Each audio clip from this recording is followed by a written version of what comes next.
Sa ngalan ng Ama at ng Anak at ng Espiritu Santo. Amen. Sumainyo ang Panginoon. At sumaiyo rin. Aminin natin ang ating mga kasalanan upang maging marapat tayong gumanap sa banal na pagdiriwang.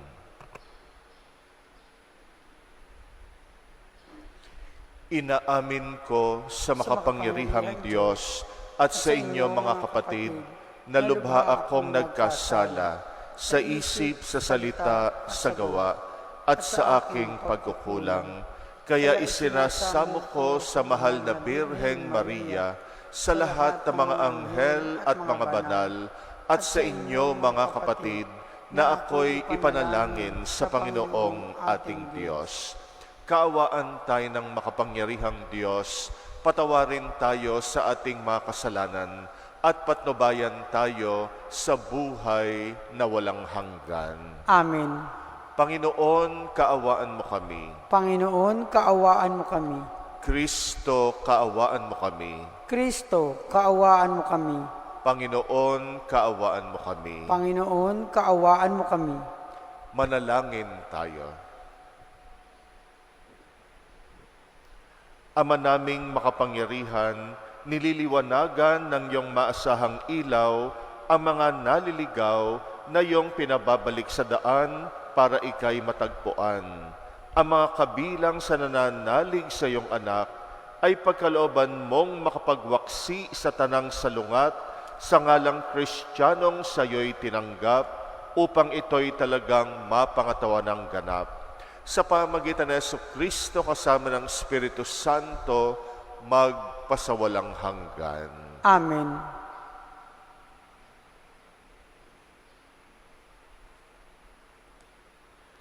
Pagbasa mula sa aklat ng Exodo.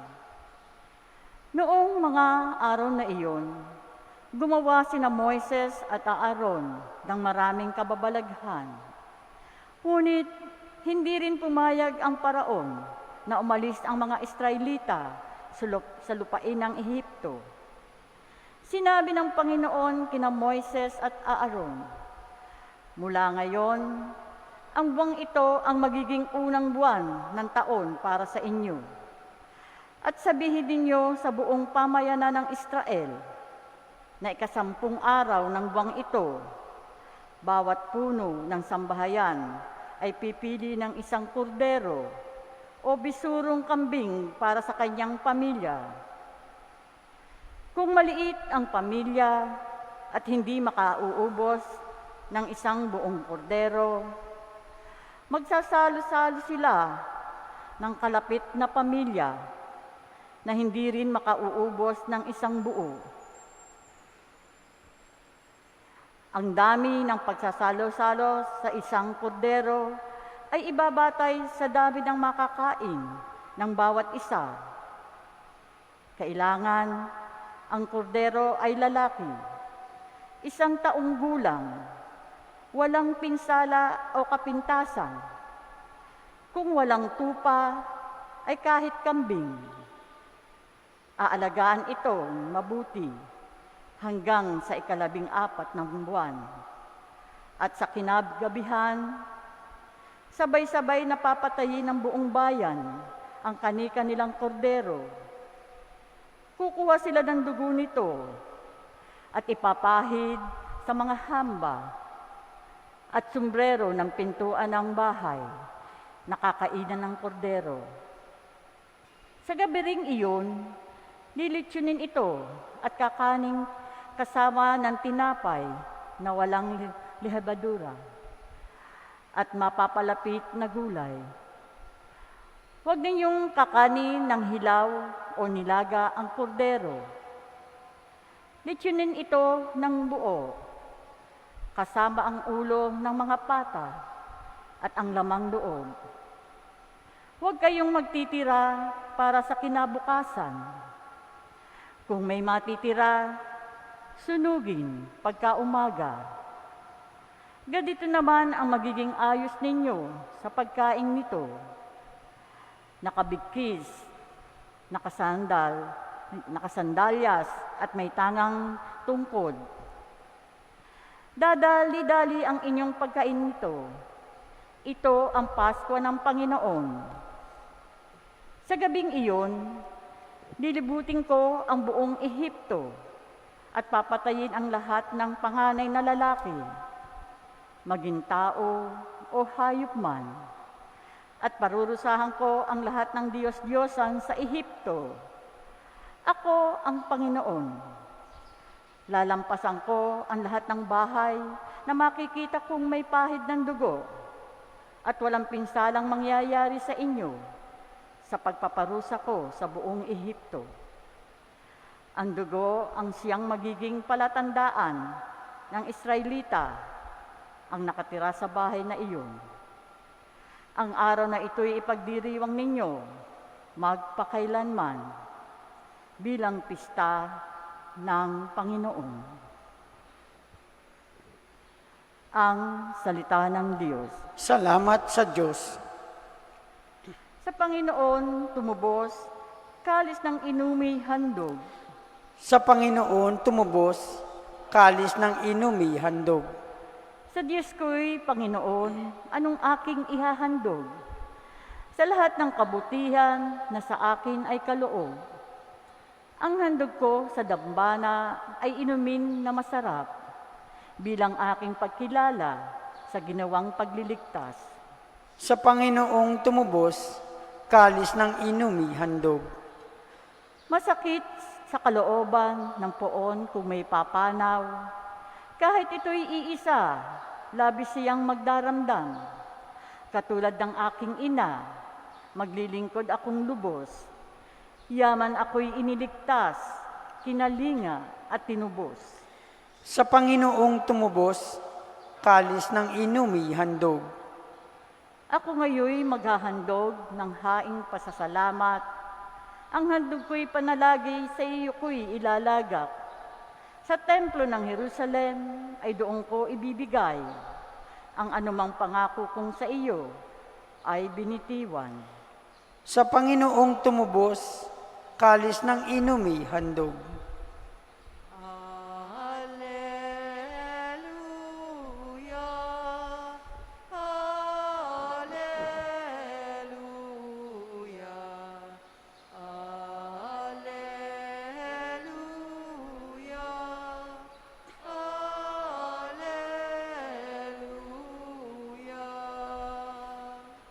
Ang tinig ko'y pakikinggan ng kabilang sa aking kawan, ako'y kanilang susundan.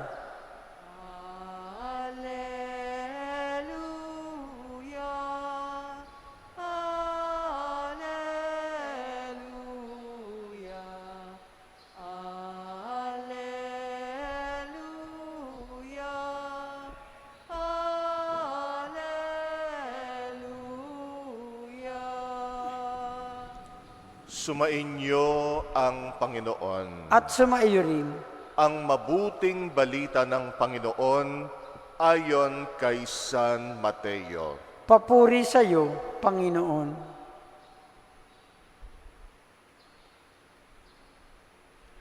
Noong panahong iyon, isang araw ng pamamahinga, napadaan si Jesus sa triguhan.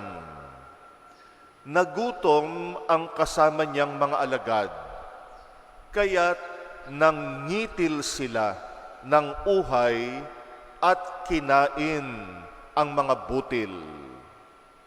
Nang makita ito ng mga Pariseo, sinabi nila sa kanya, "Tingnan mo ang ginagawa ng iyong mga alagad. Bawal yan kung araw ng pamamahinga." Sumagot si Jesus, "Hindi ba ninyo nabasa ang ginawa ni David nang magutom siya at ang kanyang mga kasama? Pumasok siya sa bahay ng Diyos at kumain ng tinapay na handog sa Diyos at pinakain din niya ang kanyang mga kasama.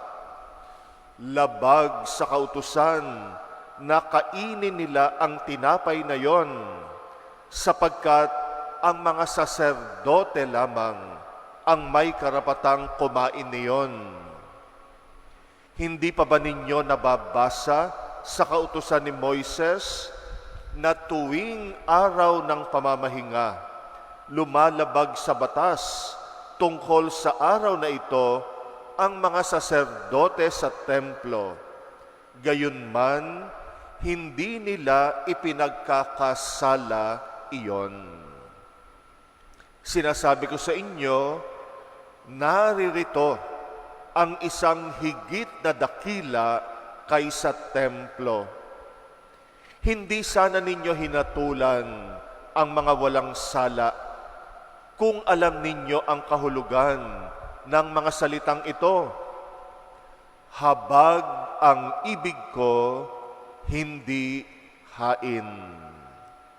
Sapagkat ang araw ng pamamahinga ay nasa ilalim ng kapangyarihan ng Anak ng Tao. Ang mabuting balita ng Panginoon. Pinupuri ka namin, Panginoong Hesukristo. Habag ang pangunahing katangian ng Diyos at habag ang unang naranasan natin sa pagkilos ng Diyos sa buhay natin. Ganito rin naranasan ng Israel ang Diyos. Kinahabagan sila ng Diyos. Kaya sa unang pagbasa natin, ito na yung gabi na ililigtas ng Diyos ang kanyang bayan doon sa Ehipto, sa kamay ng malupit na Faraon. Ito yung gabi ng Paskwa. Kaya pinaghanda ng Diyos ang mga Israelita ng hapunang pangpaskwa, kung saan papatay sila ng tupa na handog sa Diyos at yung dugo ng tupa ipapahid nila sa mga pinto ng kanilang bahay. Maalala natin yung kwento na ito. Ito yung kwento kung saan yung mga panganay sa Ehipto namatay, maliban sa mga Israelita. Dahil iniligtas sila ng Diyos. Yung anghel ng kamatayan lumagpas, nilagpasan yung mga bahay na merong mga dugo nung tupa. Kaya ito yung gabi ng kaligtasan. Ito yung gabi bago sila palayain ng Faraon.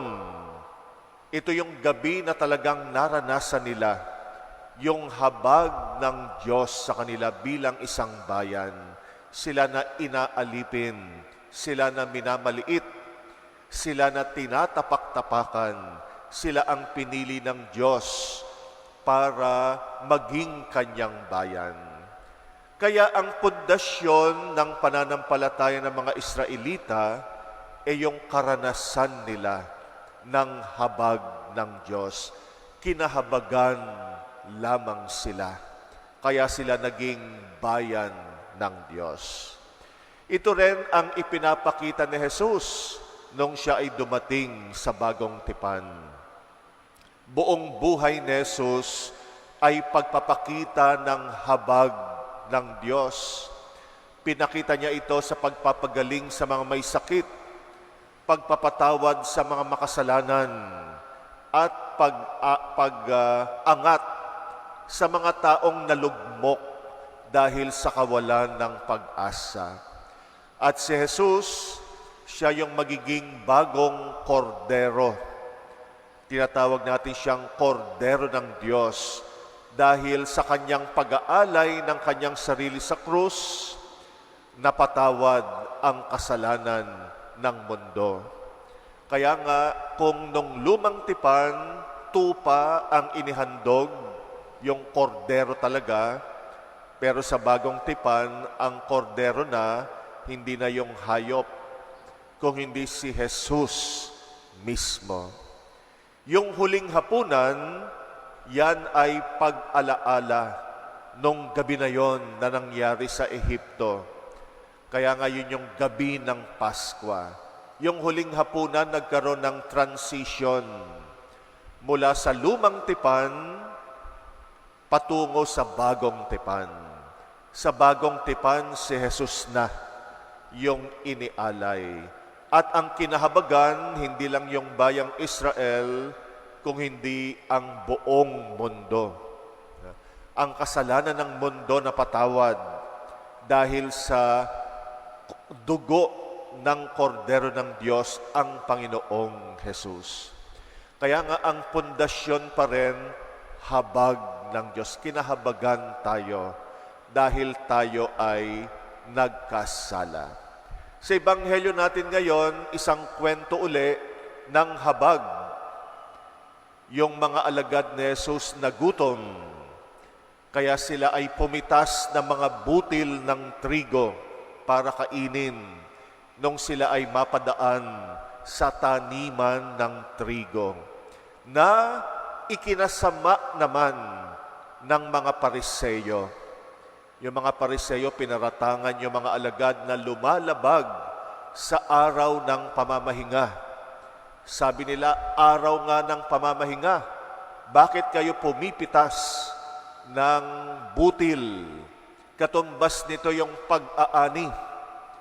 Kaya pag araw ng pamamahinga, tigil muna yung pag-aani. At yung pagpitas ng butil ng mga alagad ay pinaratangan agad nila na pag-aani. Pero sabi ni Jesus, hindi naman ito katumbas ng pag-aani na nagtatrabaho ka araw ng pamamahinga.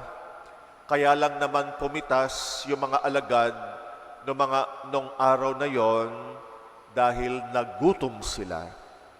At marahil galing sila sa paglilingkod ni Jesus, nagutom sila, baka himatayin pa sila sa daan, kaya nga pumitas sila ng mga trigo para maibsan ang kanilang gutom. Sabi ni Jesus, wala namang problema doon. Habag ang dahilan. Hindi sila lumalabag sa araw ng pamamahinga. Yung mga sandaling iyon, meron silang pangangailangan na kumain. Kesa naman, himatayin sila sa gutom, kaya hindi sila lumalabag sa batas ng araw ng pamamahinga. At binigay din niyang halimbawa yung panahon ni David. Yung panahon ni David, nagpunta rin sila sa templo dahil nagugutom sila. At kumain sila ng tinapay na inihandog sa templo. Yung tinapay na yon, walang ibang pwedeng kumain nun kung hindi yung mga saserdote, yung mga pare ng templo. Sila lang ang pwedeng kumain ng tinapay na yon. Pero kinain ni na David at hindi sila nagkasala. Kasi nga, merong matinding pangangailangan sila nun. Gutom. Wala silang makain maliban doon sa tinapay na yon. Kaya nga, anumang batas ay naisasang tabi, mas maliit na batas, alang-alang sa habag sa kapwa. Kaya nga yung habag pa rin ang pinakamataas na batas. Kahit yung batas ng pagsisimba halimbawa sa linggo, alam natin, kailangan natin magsimba sa linggo. Obligasyon natin yan. Pero kung meron kang inaalagaan may sakit at hindi mo maiwan-iwan at hindi ka nakapagsimba dahil inalagaan mo yung may sakit, hindi ka nagkakasala. Lalo mo pa ngang napapurihan ng Diyos dahil nahabag ka sa iyong kapwa. Kaya nga lahat ng batas na isasang tabi kapag kahabag na sa tao ang pinag-uusapan. Kaya yung mga alagad sa ating ebanghelyo hindi nagkasala dahil meron silang pangangailangan yung nagugutom sila at yung habag ang prioridad. Kaya nga sabi ni Jesus, sana kung naiintindihan ninyo, sabi niya sa mga Pariseyo, yung kasabihan na habag ang nais ko, hindi hain. Ibig sabihin, sa Diyos, mas prioridad niya yung mahabag tayo sa isa't isa kesa yung mga maghandog tayo ng pagsamba. Kaya nga, kung sasamba tayo sa templo, pero meron ka namang kapwa na kailangan ng habag mo, unahin mo muna yung kapwa mo. Iwan mo muna yung handog mo. Pwedeng mamaya na yan, pwede yang ipagpaliban. Pero yung gutom mong kapwa, yung nangangailangan mong kapwa, nahihirapan mong kapwa, wag mong ipagpaliban.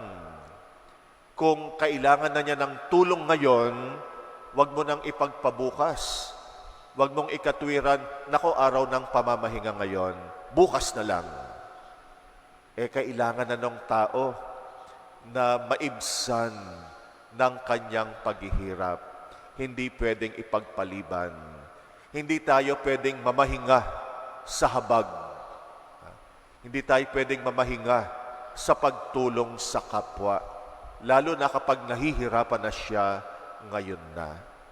Dito pinapakita ni Jesus yung kanyang pagiging Diyos ng habag, Diyos ng awa.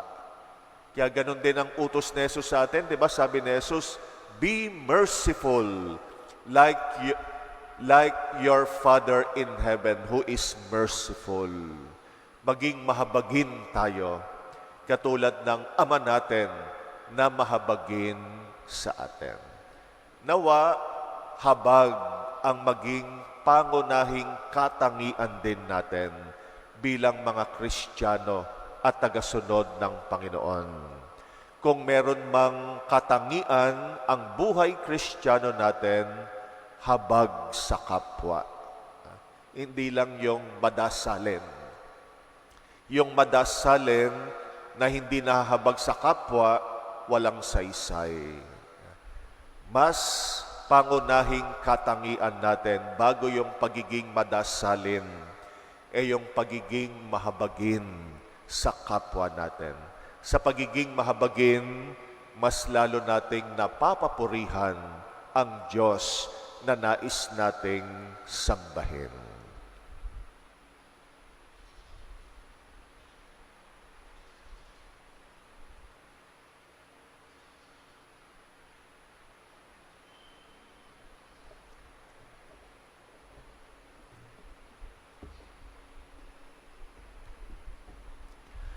Manalangin tayo sa pamagitan ni Kristo at sambahin natin ang Amang nasa langit sa ating pananampalataya, pag-ibig at mahabaging awa.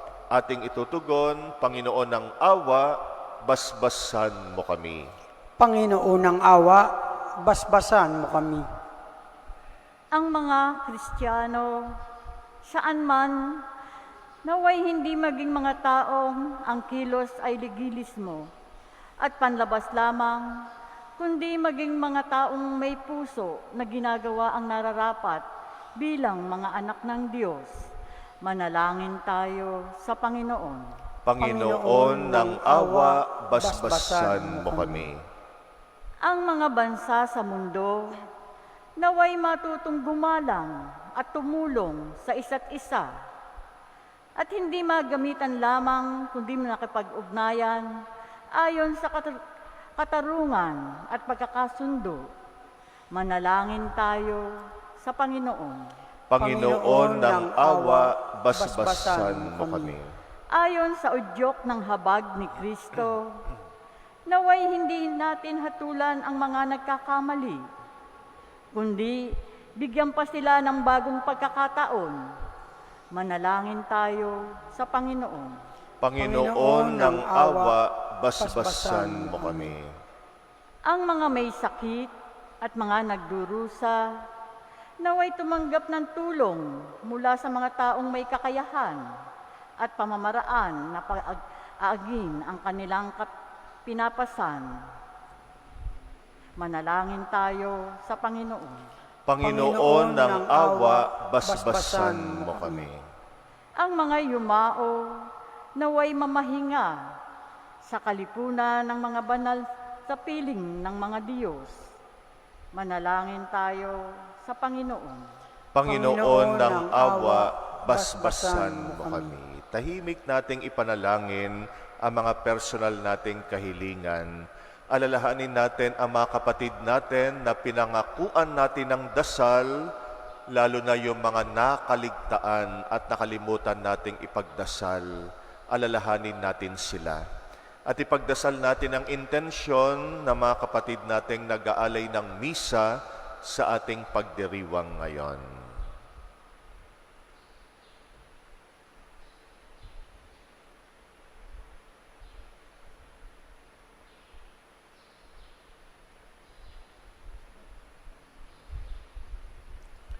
Panginoon, turuan mo kami na maging mahabaging tulad mo. Mapapurihan nawa namin ang iyong pangalan sa pamagitan ng aming pagiging mahabagin at matulungin sa kapwa naming nagdurusa. Ikaw na aming Panginoon, magpasawalang hanggan. Amen. Pag-aalay namin sana ay kalugdan mo, isang bayan na nagpupugay, nagmamahal sa'yo. Saan yun itong tinapay na nagdudulot ng buhay at alak na sagisag na bigay mong kaligtasan. Pakinggan mo kami, mapagkalingang Diyos. Itulot mong sarili namin laging maihandog sa banal mong hapag ngayon. Amin ang ginaganap.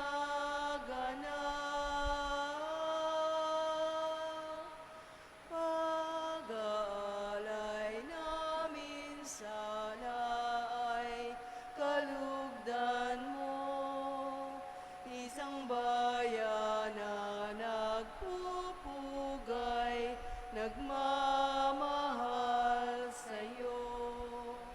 Saan yun itong tinapay na nagdudulot ng buhay at alak na sagisag na bigay mong kaligtasan.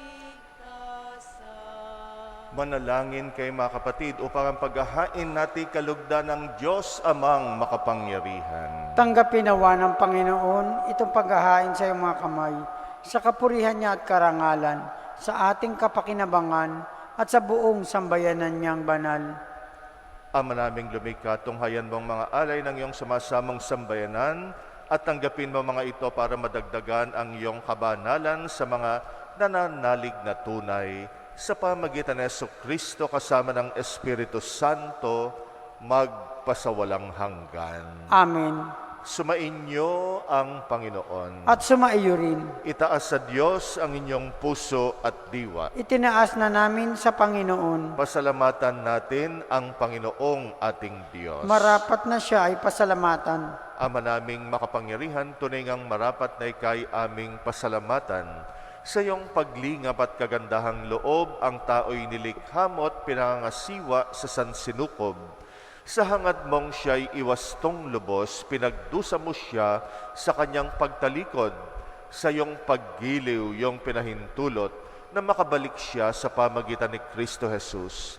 Kaya kaisa ng mga anghel na nagsisiawit ng papuri sa iyo, nang walang humpay sa kalangitan kami nagbubunyi sa iyong kadakilaan. Santo, Santo, Santo Panginoon Diyos ng mga hukbo, napupuno ang langit at lupa ng kadakilaan mo, o sana sa kaitaasan. Pinagpala ang naparirito sa ngalan ng Panginoon, o sana sa kaitaasan. Ama naming banal, ikaw ang bukal ng tanang kabanalan, kaya't sa pamagitan ng iyong Espiritu gawin mong banal ang mga kaloob na ito upang para sa amin ay maging katawan at dugo ng aming Panginoong Jesucristo. Bago niya pinagtiis ang kusang loob na maging handog, ginawa kanyang tinapay, pinasalamatan kanya, pinagati-hati niya yon, iniabot sa kanyang mga alagad at sinabi, "Tanggapin ninyong lahat ito at kanin. Ito ang aking katawan na ihahandog para sa inyo."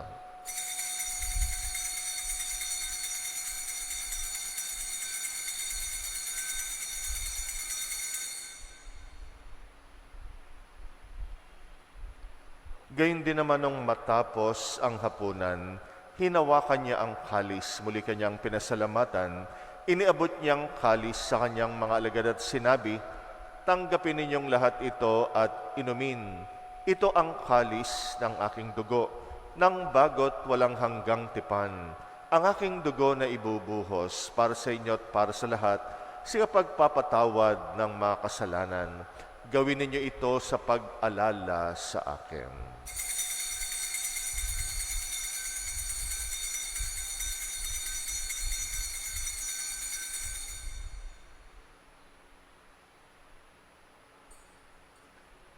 Ang misteryo ng pananampalataya. Si Kristo ay gunitain, sarili ay inihain, bilang pagkait inumin, pinagsasaluhan natin hanggang siya'y dumating.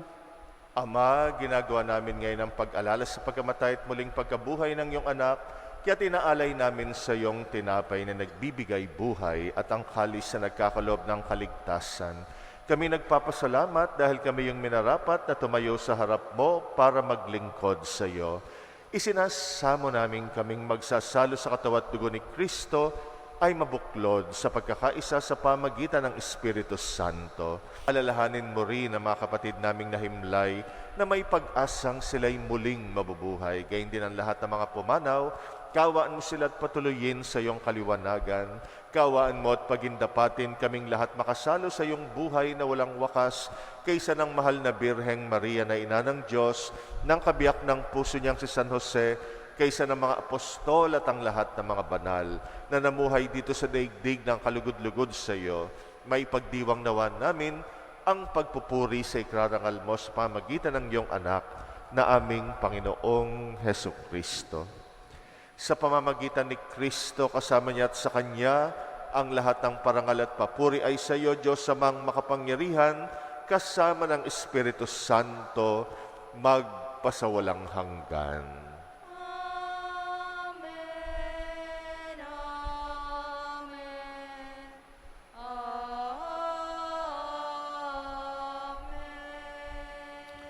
Manalangin tayo sa ating mahabaging Ama, alinsunod sa turo sa atin ng Panginoong Jesus.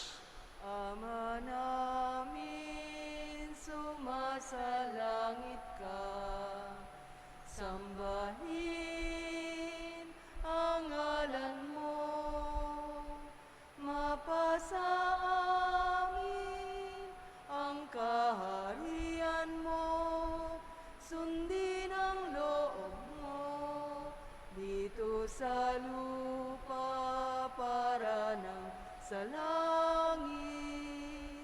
Bigyan mo kami ngayon ng aming kakanin sa araw-araw at patawarin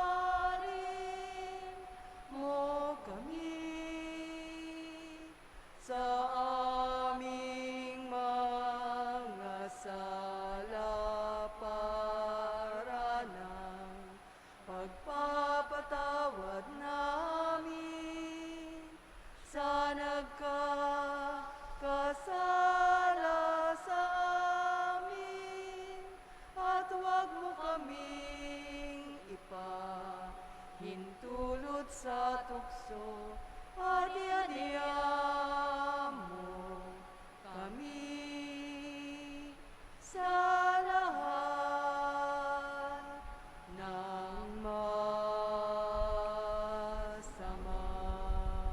Hinihiling namin kami yadya sa lahat ng masama, pagkalooban ng kapayapaan araw-araw, iligtas sa kasalanan, ilayo sa lahat ng kapahamakan, samantalang aming pinananabikan ang dakilang araw ng pagpapahayag ng tagapagligtas naming si Jesucristo. Sapagkat iyo ang kaharian at ang kapangyarihan at ang kapurihan magpakailanman. Amin. Panginoong Jesucristo, sinabi mo sa iyong mga apostol, kapayapaan ang iniiwan ko sa inyo, ang aking kapayapaan ang binibigay ko sa inyo. Tunghayan mo ang aming pananampalataya, wag ang aming pagkakasala, pagkalooban mo kami ng kapayapaan at pagkakaisa ayon sa iyong kalooban, kasama ng Espiritu Santo, magpasawalang hanggan. Amin. Ang kapayapaan ng Panginoon ay laging sumainyo. At sumaiyo rin. Magbigayan kayo ng kapayapaan sa isa't isa. Peace be with you. Kordero ng Diyos, na nag-aalis ng mga kasalanan ng sanlibutan, maawa ka. Kordero ng Diyos, na nag-aalis ng mga kasalanan ng sanlibutan, maawa ka. Kordero ng Diyos, na nag-aalis ng mga kasalanan, ipagkaloob mo sa amin ang kapayapaan.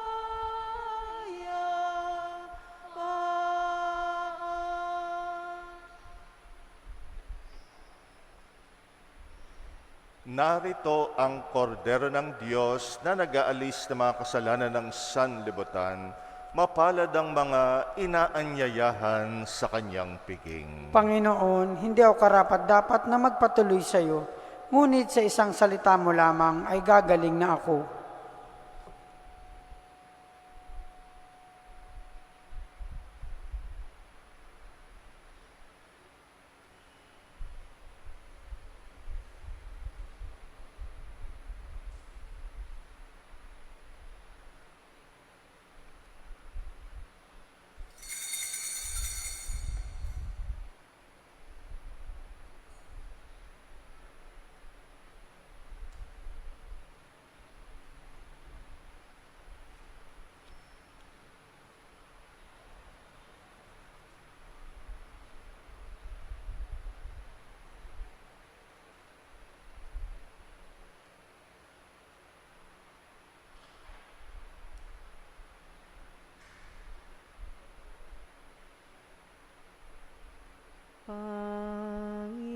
Panginoon, turuan mo akong maging bukas palad. Turuan mo akong maglingkod sa iyo, na magbigay ng ayon sa nararapat, na walang hinihintay mula sa iyo, na makibakang di inaalintana, mga hirap na dinaranas sa tuwin ay magsumikap na, hindi humahanap ng kapalit na kaginhawaan, na di naghihintay kundi ang aking mabatid, na ang loob mo'y siyang sinusundan.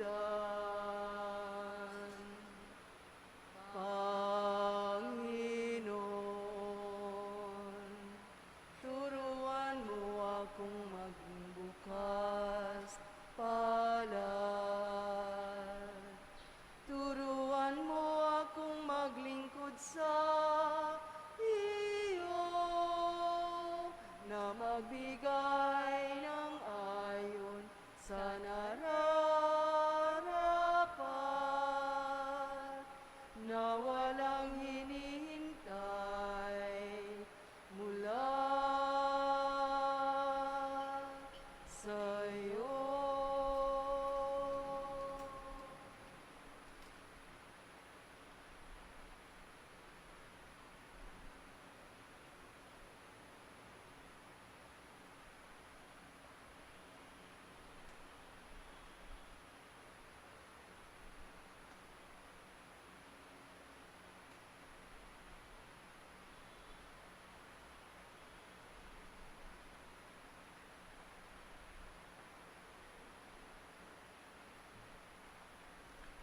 Manalangin tayo. Ama naming mapagmahal, kaming mga pinagsalo mo sa piging na banal, ay makatanggap nawa ng bungang karagdagan ng iyong pagliligtas na aming ipinagdiriwang sa pamagitan ng Jesucristo kasama ng Espiritu Santo, magpasawalang hanggan. Amen. Sumainyo ang Panginoon At sumaiyo rin. at pagpalain kayo ng makapangyarihang Diyos, Ama at Anak at Espiritu Santo. Amen. Tapos na ang ating pagdiriwang, humayo tayo at ipahayag ang habag ng Diyos sa ating kapwa. Salamat sa Diyos.